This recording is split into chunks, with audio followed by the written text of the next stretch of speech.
Hello and welcome to another chapter of the Queen's Gambit Tarrasch variation, and now we'll actually see the main line of the Tarrasch, and that happens after d4, d5, c4, e6. Remember what I've said about the move order for white here. I like playing knight c3 first, then black plays c5. We know black is trying to play with an isolated pawn. We take, and now the main line is the natural e takes d5. Black can also play c takes d4, and that's what we've been studying on the previous chapters. So here we'll focus on e takes d5, and now, as you can see, black has the isolated pawn on d5. We can actually win a pawn here as white if we take on c5. However, that is not a great idea yet because our development is not great. Black can simply play knight f6. d4 is now a threat. Bishop takes c5. That would be developing the bishop in just one go for black, and if we try protecting that pawn with b4, black always has counterplay with a5, b6, again d4 might be an option, knight c6. I don't feel we are prepared as white to grab material yet. If we manage to finish our development, then we can go after d5, but for the time being, once we fix the tension in the center, we can just play knight f3, we can get our pieces out, and then we'll see how to attack that pawn on d5. But remember, development comes first. So after knight f3, usually black plays knight f6. You'll see knight c6 usually leads to the same middle game, because whether he plays knight f6 or knight c6, as white I like playing with the fianchetto.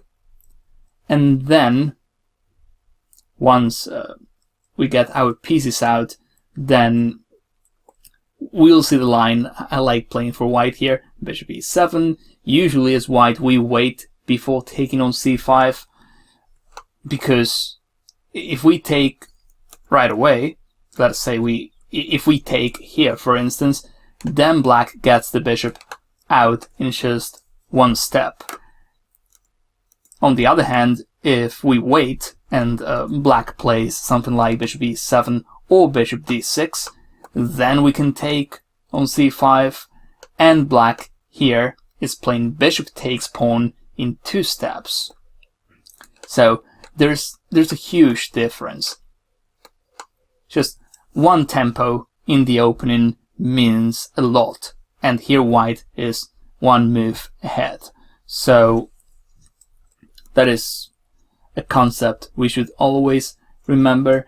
And the other thing I like about this is that once we get our pieces out, there's not much black can do to stop losing the tempo, because if black takes on d4 himself, then he's helping us here. We just take on d4, we establish a good blockading piece on d4, the isolated pawn is still there, and we know trades are usually favoring white here. And the reason is we've got no weaknesses, and black is the one with the isolated pawn. So I don't think black is interested in taking on d4 yet. Black might play something like c4. We'll see this in the next chapter. But c4 also has some drawbacks. Now, once black plays something like this, then he's no longer attacking the center, and we might play b3 or e4 depending on what black plays, but we'll focus on this line in the next chapter. Now I want to come back to the main line. So as I said, we take on d5, we play knight f3. Once our development is finished, then we can go after d5. So knight f6, we fianchetto here, knight c6, bishop g2. Now black usually plays bishop e7. So here we castle, so does black, and this is the main position of the Tarrasch variation.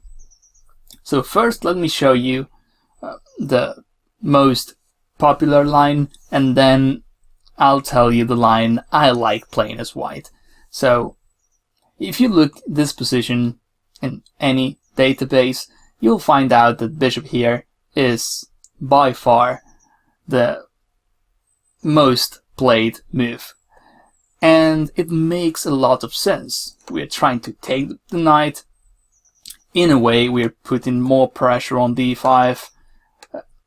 On top of that, we can try taking on c5 as well. So it does look good for white. Black usually takes now, and after knight takes, then black kicks the bishop back, then bishop e3, and then rook to e8. This is one of the main positions of the Tarrasch variation. I think white is slightly better, but I also think that black has decent counterplay, and in fairness, I think this is what black is trying to play. If our opponent plays the Tarrasch variation, he won't mind playing this position at all.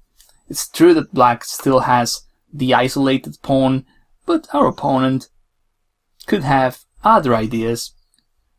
He's got play on the king side, he might play bishop here, and then play a positional sacrifice on e3.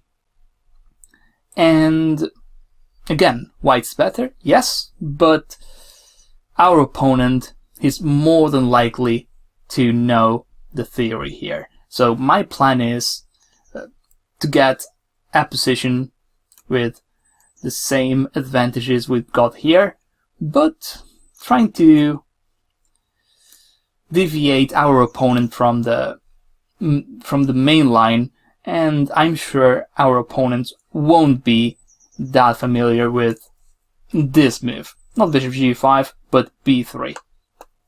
This is the move I like, and one of the reasons is that it's simple. We don't really need to memorize theory, and also the double fianchetto is a great approach when we are playing against the isolated pawn on d5. So b3, we're likely to get the bishop out via b2, then we play rook c1, and I think white's position is impeccable there. So this is the line we'll study with b3, but before we start analyzing that, I would like to mention another move black can play here. So in this move order, so knight f6, we fianchetto on the king side, knight c6, bishop g2. I've mentioned that c4 is a possibility for black. We'll see that in the next chapter. But there's another move black can play, and that move is bishop here. It's quite aggressive. Black is not trying to castle kingside yet. Black is putting a lot of pressure on d4, and this line is not good for black, but we really need to know how to react. That's the thing. If we don't, then we might face some issues here. The first reaction is to jump to e5, to attack the bishop, to attack the knight on c6, and this move feels like working for white, because if black takes our pawn, then we just take, and after knight takes, we just play e3, and we win a piece. Worst case, we can just get the pawn back on d5, so this looks great for white. What else can black play? Knight here. Well, if black takes the knight, then we just take, and of course this is great for white too.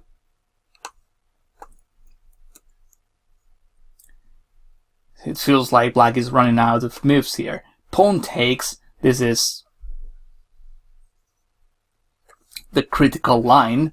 Now, I wouldn't take the knight on c6, because then we help black bring a side pawn towards the center, so I would definitely take the bishop. Now, if he takes, then I can just take on d5, and I keep the bishop there. Good position. Black still has that isolated pawn, this time on d4 and not on d5. So here, knight e5, takes, knight takes bishop. This should be the main line for black in this variation. Not taking on g4, but taking on c3 instead.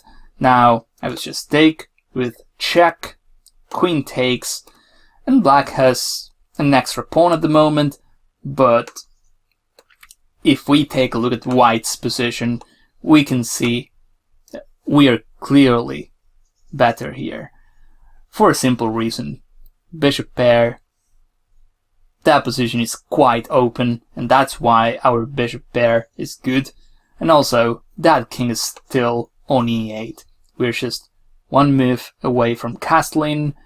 Well, so is black. You can also castle queenside. However, the queenside is not a great area for black's king. So, I think this is simply better for white. There's one more move. If for some reason if you don't like knight e5, I also recommend bishop here. That's playable as well.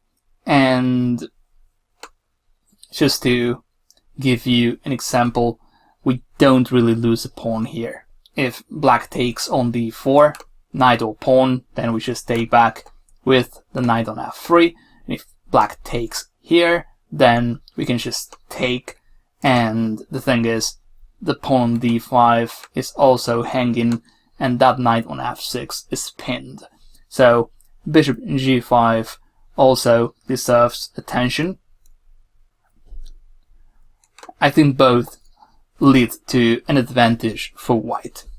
So after mentioning this bishop here, now we can safely move onto the main line, but it's good to analyze the sharp lines first, because we might get caught with no preparation in a blitz game, and if they play bishop g4 and we don't know how to react, then we could get a lost position right from the get-go. So once we know that line, then we can safely start analyzing bishop e7.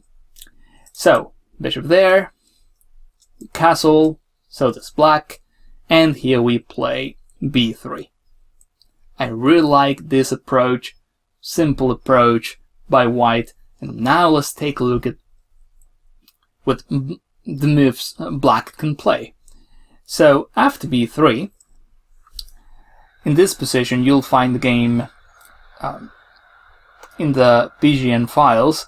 The game is Alterman against Gerson, and in that game we got this position, and black played the aggressive move knight e4. And I feel this is what our opponents are going to play as well. And it doesn't matter if they know or if they don't know theory. This move is so natural, I feel they're going to play it. The whole point is that after knight e4, not only they are attacking the knight on c3, they are also preparing this move. So black finds a lot of counterplay in just two moves. So knight e4, definitely the main try. If black plays another move, let us say bishop e6 or taking on d4, well, we just keep on getting our pieces out.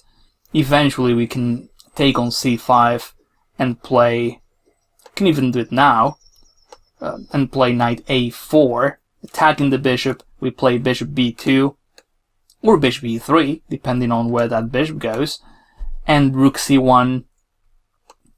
Sooner than later we'll play rook c1, knight c5, and black has no counterplay, whereas we're likely to get the bishop pair, and we still got that target on d5.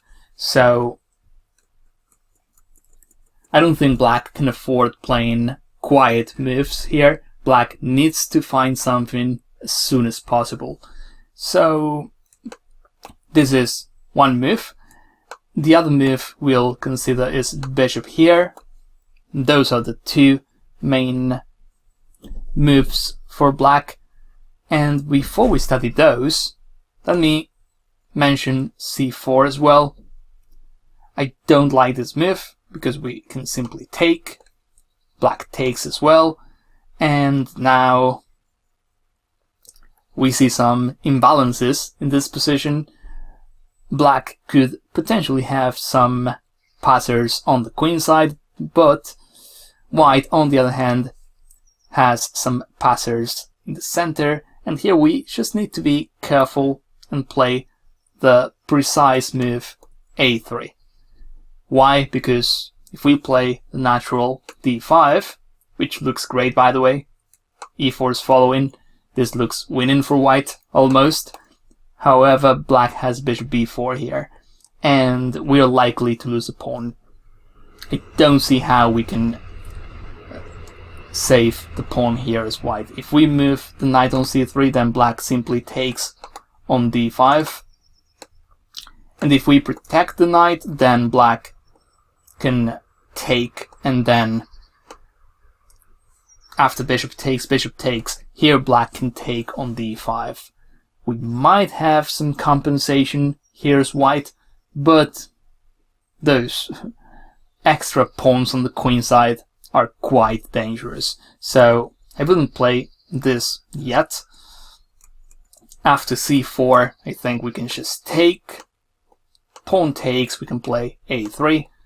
There's no bishop b4 for black, and one day this is going to happen, and there's not much black can do to stop it. And also after playing a3, we stop black's potential pawn storm on the queen side. So I think this is much better for white. And c4, I don't think it's good for black, especially when we already got a pawn on b3, because we can just take right away. As we'll see in the next chapter, it's a different story when black plays c4 first, because then, I mean, we can play b3, but then black can decide whether to take on b3 or not. It's black to move. In this line we are analyzing here, once we've played b3 already, c4 is just not good. We just take, we play this accurate move, and then we'll occupy the center, and black has no way to stop our pawns. He might delay our pawn advance in the center, but one day we'll get there, and it's just impossible for black to deal with this. So now that we saw those lines, c4, We saw bishop e6 as well. That was a waiting move. We can see the two main lines. Bishop here. I feel our opponents could play like this as well. It's a natural move, attacking the knight, and then, in a way, black also attacks the pawn on d4. But here we can just take on c5. You'll find the game as well where white played bishop b2. And it's interesting to see that we can even sacrifice a pawn for the time being, because black, if black takes, we take back with the bishop. Black should take back with the knight on d4 now, because if pawn takes, then we just play knight here, and we take on d4. We've got the bishop there, we've got the target on d5, so black after bishop takes, knight takes d4.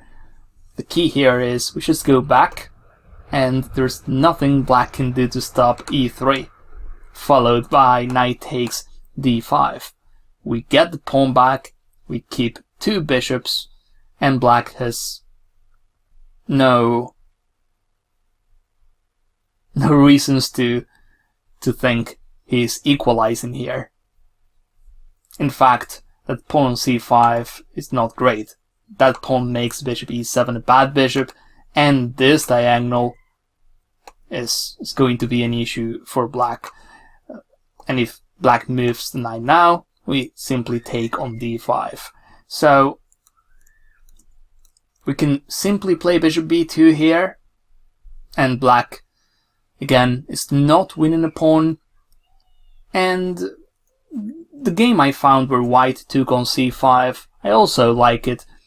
I think the move order could be the same whether we play bishop b2 or not, because if we play here and black doesn't take the knight on f3, let's say black plays a move like rook c8, which is quite useful by the way, at some point we'll have to take the pawn on c5, so it might transpose. We can take, we can play knight to a4, can play rook c1 as well. Why not? I really like rook c1 actually, because we do the x-ray on that bishop, and then eventually we'll play knight a4. We'll try jumping to c5, can blockade with knight d4, and this is that position we're looking for when we play this system against the Tarrasch. So I think that position talks for itself. We know the plans. It's a slight advantage for white, risk-free. I think that's a great result out of the opening. So just to summarize there, after bishop here, you can play both d takes c5 or bishop b2. And I think we really need to know the plans. There's no point in analyzing this move by move, because the plans are the relevant thing here. Just to finish this line, in the game, one of the games I found, white took on c5 right away. Black played bishop takes, bishop b2. In that game, black played queen d7 instead of rook c8, rook c1. Black goes back to e7.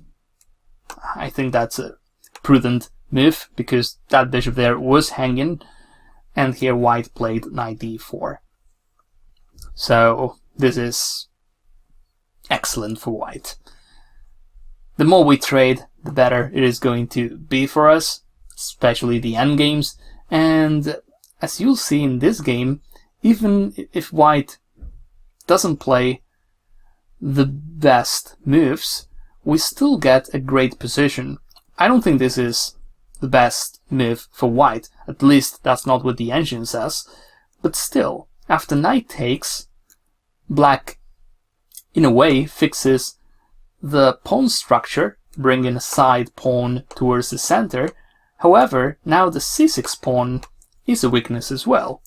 Queen c2, we've got some trades on the king side, and this position, it might be equal for an engine.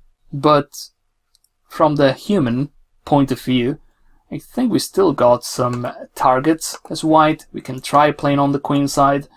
If we keep on trading, then the endgame is going to be unpleasant for black. So, in other words, I would say this is equal, to be fair. But in practice, it's easier to play as white. So, even if we don't play the best moves, we can still get decent and solid position like the one we just saw. You can find this game on the BGN files, and I think this is a good moment to finish this chapter here. And in the next video, what we'll do is we'll see the main line with knight e4, and also we need to see the line where black plays an early c4 as well. So I hope you found this useful. I hope you could learn something, and of course I want to see you guys in the next chapter. Thank you.